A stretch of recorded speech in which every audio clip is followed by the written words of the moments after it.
Hey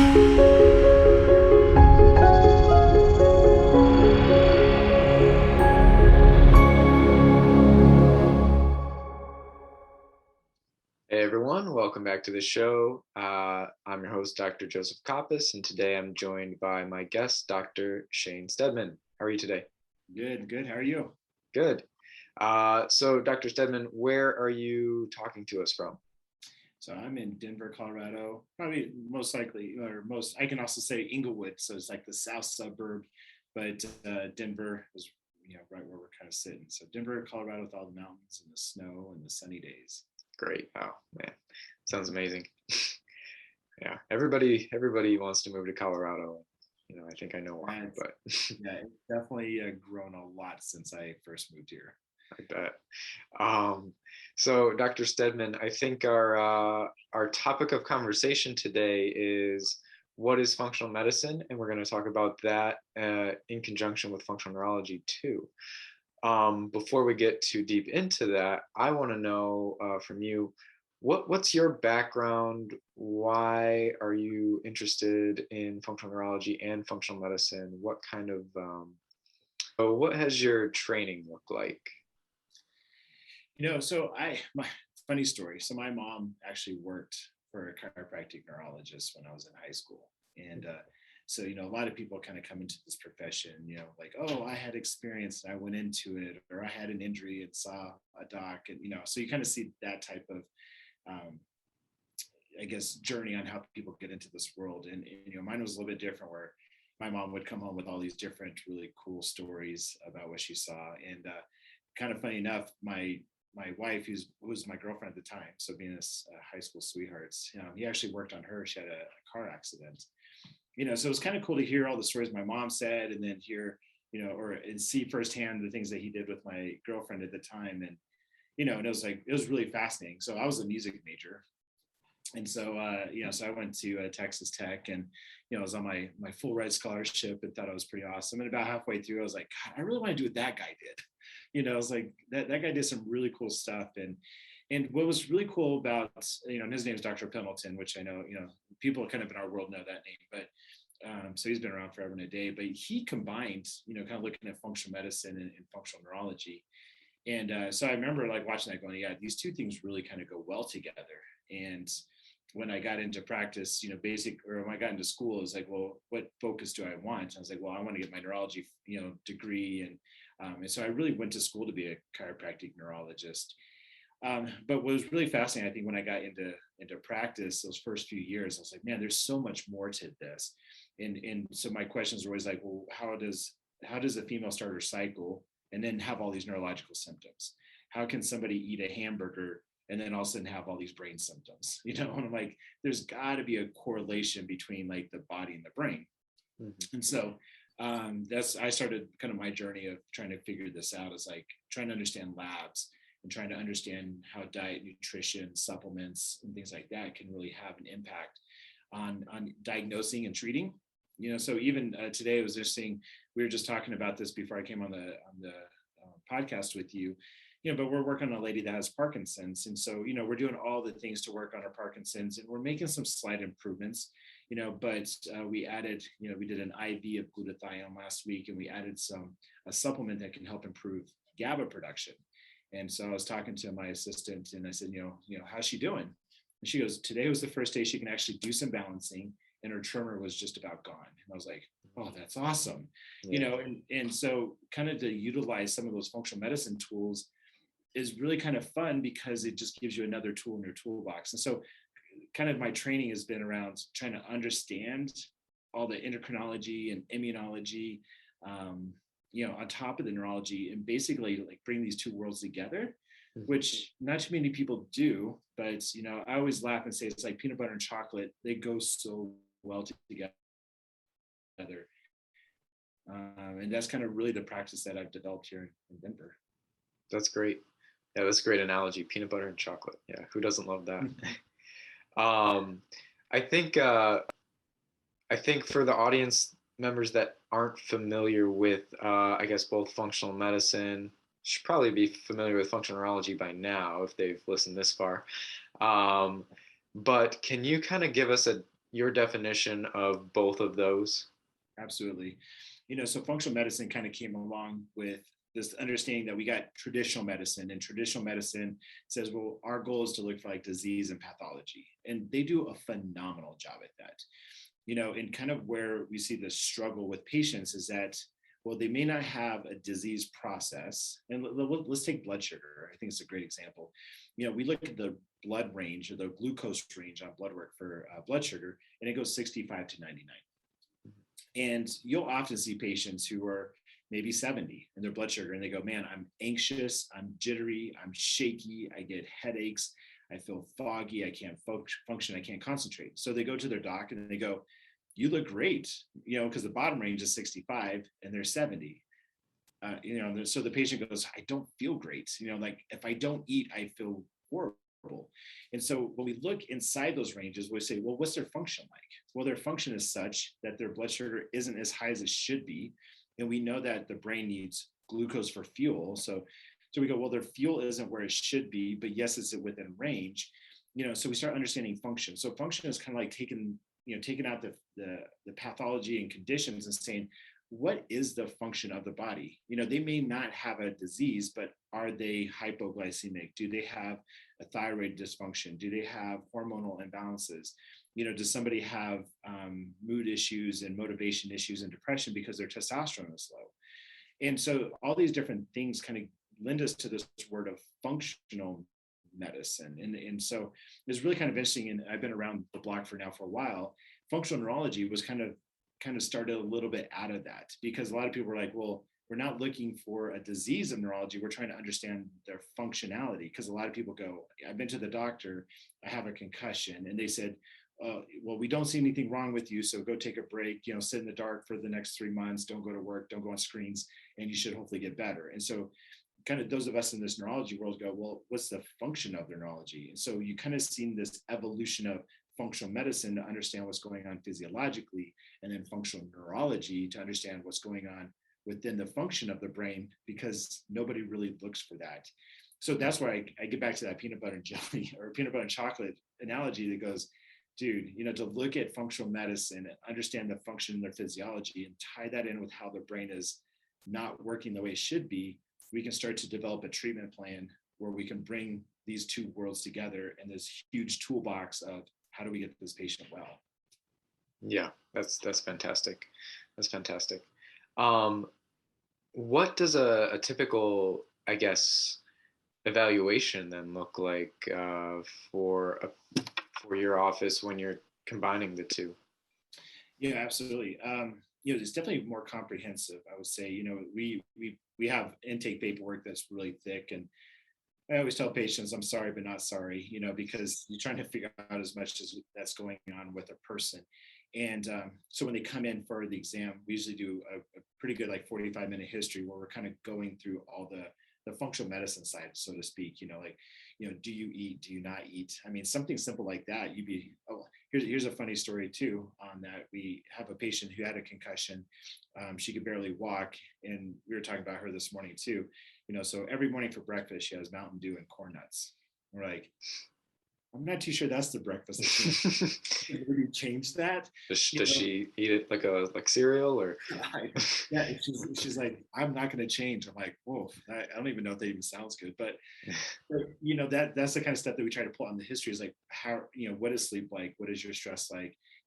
What is your physiology? And so that's kind of the history piece. And then from there, we go into the whole neurology, where we're looking at balance and the vestibular system, and doing the goggles in the dark and in the light and all the things that you've talked to other docs and you guys do as well.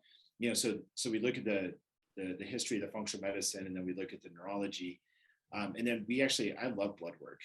So most patients, we run blood work, and then we also ask them to bring in their old records. So usually by the time you kind of get all the old records and their history and their exam, I have a really, really good idea of where this is coming from. Like, is this an autoimmune process? Is this something that's a functional medicine derived issue? Or is this something that's pure neurologic? And it's interesting how many times I've picked up things like a simple iron deficiency anemia that manifests and looks like somebody has all these TBI symptoms, but the whole time they're just iron anemic. So you say, well, here's your lucky day. We're going to do some brain rehab, and here's your bottle of iron. And that happens actually quite a bit. So I think kind of pulling that, our kind of initial process is very comprehensive like that, so that we can really look at the patient and say, here's what's wrong, here's how you're jacked up, and here's what we're going to do to fix you. Yeah, of course. And when you're working with functional neurology patients, typically, the brain has the ability to change and adapt pretty rapidly. We usually, like to see results fairly quickly. With functional medicine, what's the time horizon like when you're working with different functional medicine patients, more so in that box? That's a great question. I think I would say we're kind of a little bit of an outlier because of all the neurology, that we do incorporate, where I would say a lot of times when people go to a straight functional medicine person that doesn't know neurology, most of the time they say it's like 3 to 6 months, and that's kind of what your treatment plans would look like. I still think in the neurology world, it's really similar, if not what I hope to gain by having the functional medicine piece is actually getting from point A to point B faster. So there's times with like traumatic brain injuries that we'll do like intensive programs and really working on them intensively.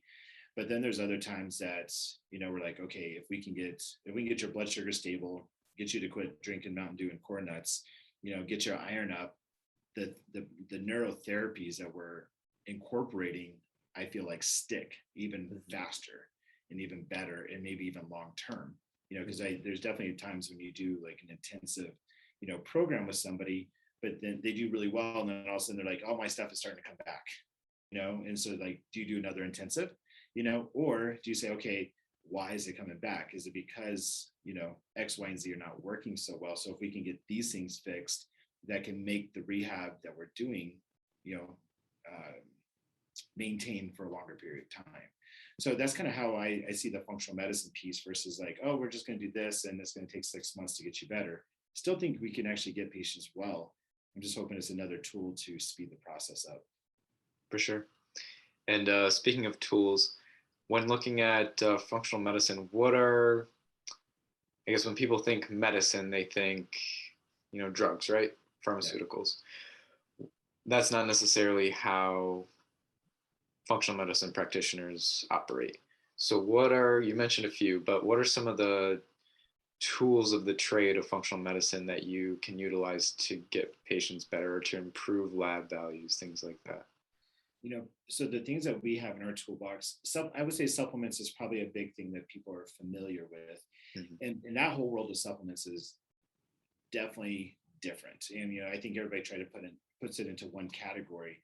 But if you can do something that's a very high therapeutic dose, and maybe, and at times maybe a little bit more aggressive or assertive, you can make like really fast changes. So I feel like when we look at supplements, the goal is to, I want to say, quote unquote, fix something. I mean, that's our hope and dreams, but like, I want to make a change that's substantial, pretty immediate, noticeable, and measurable, and then say we're done with that. So it's not, not lifelong.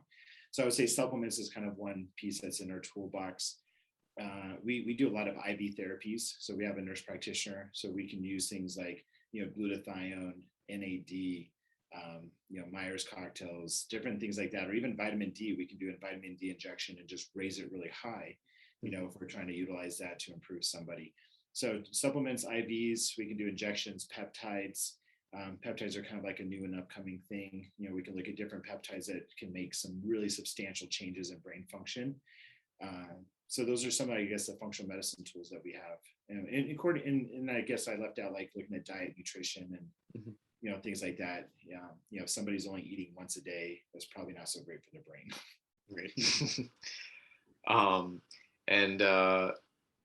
So with the supplements, it seems to be more of a natural holistic approach.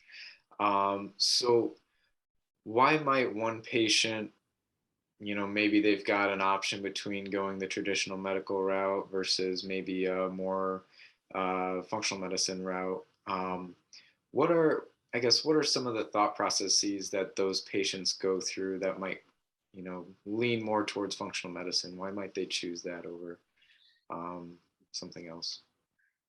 I feel what most patients say that when we're talking and we're doing our evaluation, I think what if patients understood what is all involved, and I think that's what we're kind of actually doing here is kind of explaining like here's the process. But I think when people understand the process, I really think it's kind of what they're looking for. They're kind of looking for a clinic that or doctors and you know the people that you interview, obviously, I mean, I know who you interview, and we're all, you know, all of us are great docs and great clinicians, and you know, and I think we all do the same thing where we say, hey, we're going to have a comprehensive approach, and I think that's what patients are looking for, is they're not looking for the quick 15-minute, you know, let me ask you a couple of questions, oh, here's your prescription, or here's your referral, because that's kind of what patients are really frustrated with, where like nobody's taking the time to say, this is what's wrong with you, and this is what's going to take to get you well.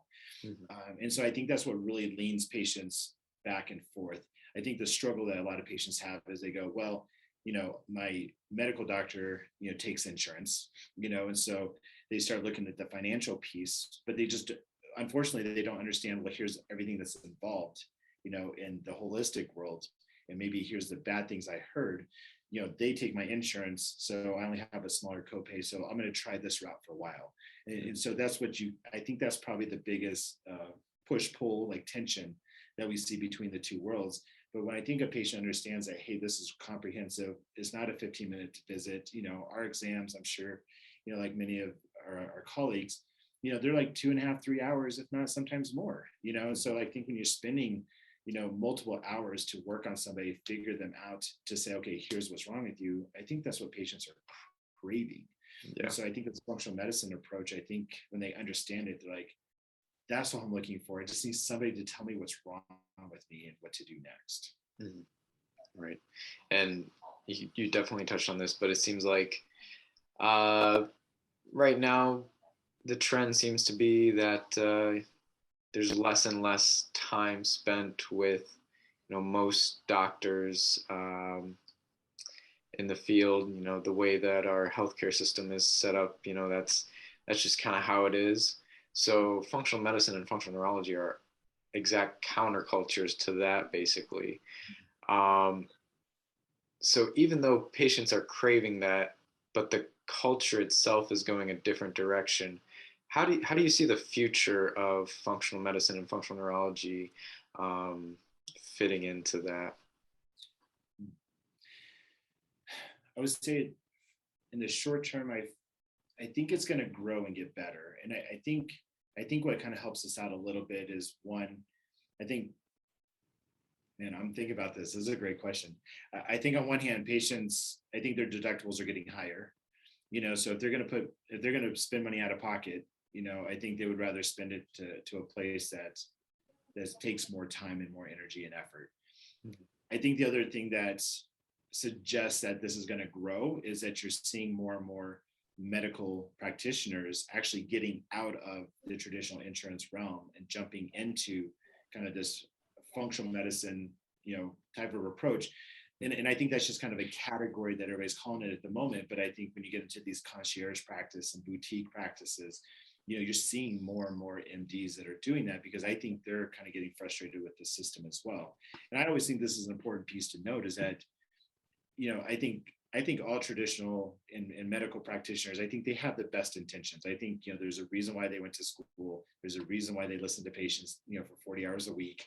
You know, I think they have great intentions, but I think sometimes the system needs some fixing, you know? And so I think when you see medical practitioners getting out of the system, and I think patients are starting to go into a different system, I think that tells us that the future does look good. You know, I think as long as we're educating people, I think treating people well, being their advocates, you know, not taking advantage of their desperation. I think as long as we're doing right, I think we'll be around for a while, and I think it'll grow. Yeah, I agree completely. Yes. So we've talked a lot about in previous episodes on, you know, different types of functional neurology, or different types of patients that benefit from care under functional neurology.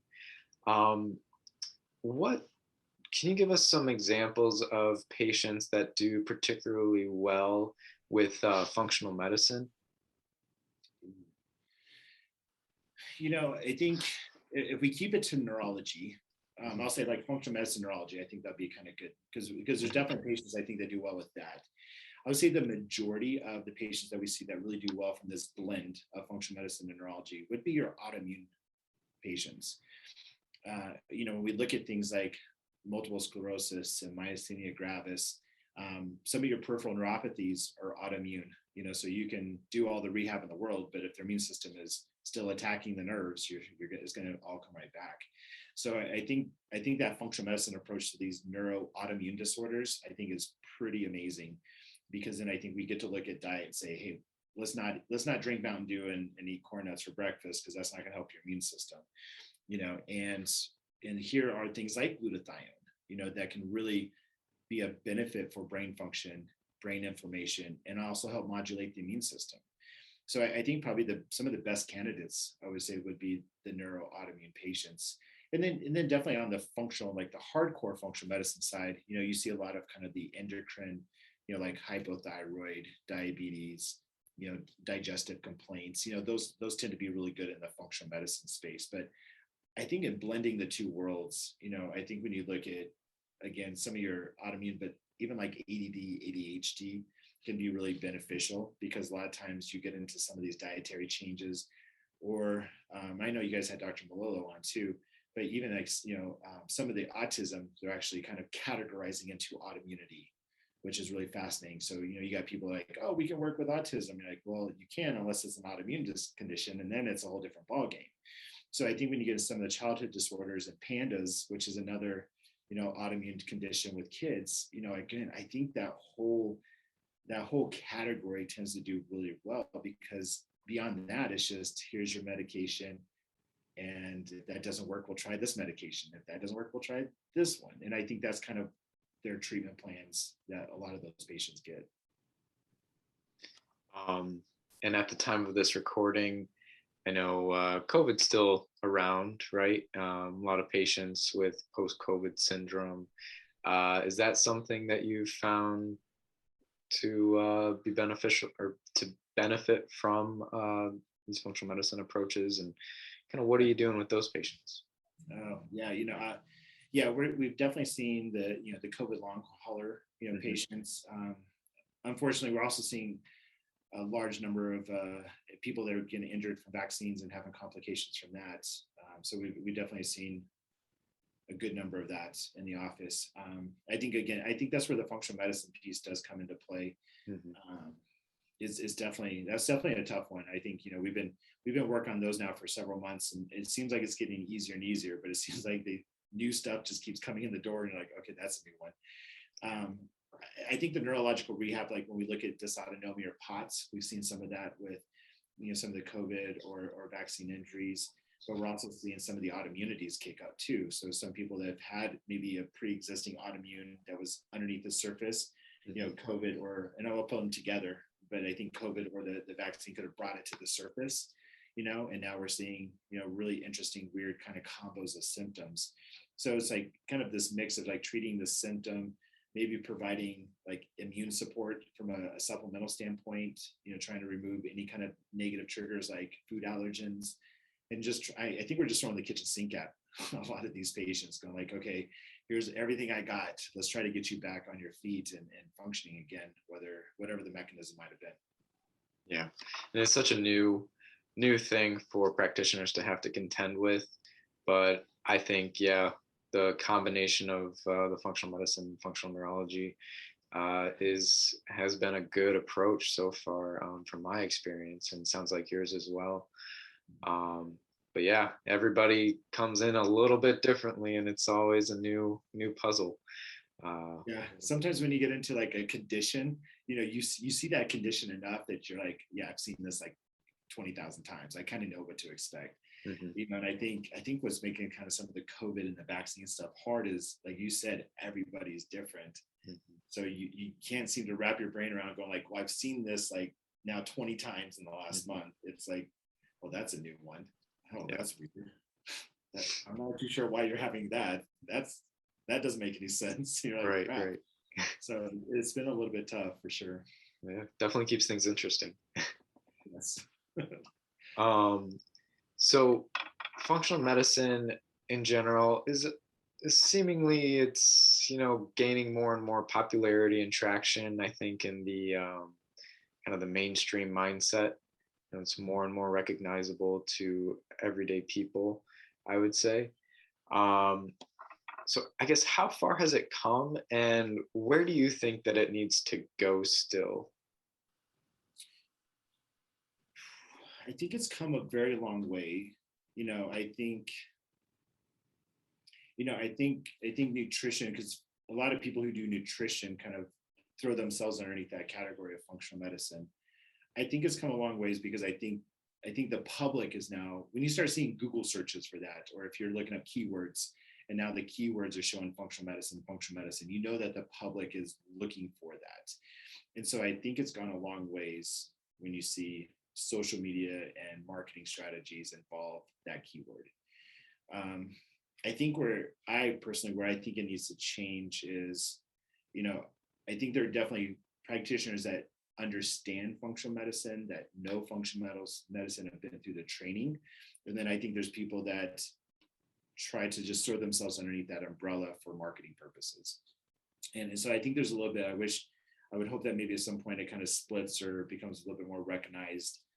I know University of Western States has a master's degree in functional medicine, and to me that's really pretty amazing, because now you got people who you can say, look, no, I've had to, defend my thesis. I've had to take the test. I've had to grind it out in blood, sweat, tears, and I have the knowledge. And so I think the more that we see of that, I think it'll be great to kind of separate out and say, well, you have people that, that dabble and they, you know, buy stuff they're not even licensed practitioners calling themselves functional medicine. I wish we can get away from that a little bit more, because the public doesn't know who knows what, but it's probably my own little biased, probably because I know I put in the work, and, I also lecture nationally on functional medicine and teach practitioners. And so I know those who sit in those seats trying to learn this, and what their degrees are and what they're trying to do. But yeah, it's a tough one. I think there's some changes, but I'm not sure when that will happen. But I think it's going to grow. I think it's going to keep growing. It's already grown a lot. It's going to change for sure. Yeah. And I know there's certain supplement brands that are a little more trusted than others that we probably like to use. But, there could be they're not as regulated as pharmaceuticals, obviously. So there can be kind of some random company can come up with your, vitamin D supplement and claim all these things, but it may really not be the quality uh, that you and I might use. So how can the public be aware of that, and Yeah, what do they need to know? that's definitely a struggle. Like you said, I think there's good and bads to it not being regulated. I think the good is it allows for creativity and allows for innovation and inventions. And I love that piece. But yeah, when it's not regulated, then anybody can do whatever, and the public just doesn't know. And how are they going to know? And I think when you get into practitioners that do functional medicine, I mean, there's certain companies that you have to have a license, in order to, distribute or sell their products. And, and I wish the public, and hopefully, as the public is listening to this kind of podcast, you go, okay. So if you're just buying something from somebody, are they licensed to have that? Because you just can't, you have to have a degree. And so I think the term nutraceutical is a very important term for the public to understand. Is like there are supplements and then there's nutraceuticals. Even as interesting, there's a company that I know you can buy it at a local store that sells fish oil. And it was interesting because the rep actually came in yesterday and he said, there's a whole entire practitioner line. And I was like, oh, really? I didn't know that. And so what the public doesn't know is that things that we can get as practitioners are usually higher therapeutic dosages, maybe a better quality, than what they're buying at the store. So, so the practitioner dropped off, or the rep dropped off this entire catalog of this practitioner line that was, way higher dosages. And I was like, oh, look at that. I learned something new today. And if I didn't know that, then how's the public? And I think that that's the good and bad of functional medicine at the moment is the public has access to a lot of things that can definitely help them, but maybe they don't need to buy as much. maybe they don't need to take as much supplements. I definitely think people are taking way too many supplements this day and age, but I think if they had a practitioner that understood nutraceuticals and how to dose them, I don't think people would be taking a boatload of supplements every day. Yeah, I agree. The less, I think, the better. I think most patients could probably agree with that. And if you could be as efficient as possible with what you're putting into your body, I think it's for the better. Dr. Steadman, we are just about out of time, but I want to make sure that we have enough time at the end for you to leave us with any final thoughts you have on the topic. I think final thoughts. I think as patients are looking, because I think my job, what I find our job is I think is patient advocacy, on top of getting patients well. I think a lot of docs, I don't know if they really realize that piece, but I think as a patient, it's really important to always ask, like, hey, do you guys do free consultations, or can I meet the docs? I think those are important pieces, in my opinion, because it's always important to make sure that you're like on board with that practitioner, because if you don't really buy in or believe or trust, I don't think patients are going to get well. And I think it's good to find people that are also could be advocates, that have a good toolbox, that have knowledge. There's a lot of us that have spent a lot of time and money in education, and there's a lot of people, I think, that kind of dabble, or they go, I had a brain injury and I can fix everybody now. I'm like, wow, must be great, because I have a ton of education and I feel like I suck some days, So I think to find, I think as a patient, to find somebody who's, humble, who's advocating, who's on your side, who's not trying to take advantage of your desperation, I think those are great doctors to go look for as a patient. And there's a bunch of them out there. Yeah. And if somebody wanted to find you in your clinic, how would they go about doing that? So they can easily go to our website. It's www.integratedbraincenters.com. And they can also, we're also on, social media. So we got our Instagram and Facebook and all our other pieces like that. So just look for Integrated Brain Centers, which makes sense because we try to integrate, all these different aspects of holistic health into getting people better from whatever brain injury or concussion or dysfunction that they have. So integratedbraincenters.com. Spot on name. Yeah. Yeah. Well, Dr. Steadman, thank you again for being on the show today. This was wildly informative, so I think the listeners and the viewers are going to love it. So thank you. Hey, thanks for having me on. It was great. I love what you guys are doing. Of course. And this has been your host from the Neuro Wellness Podcast. Be well.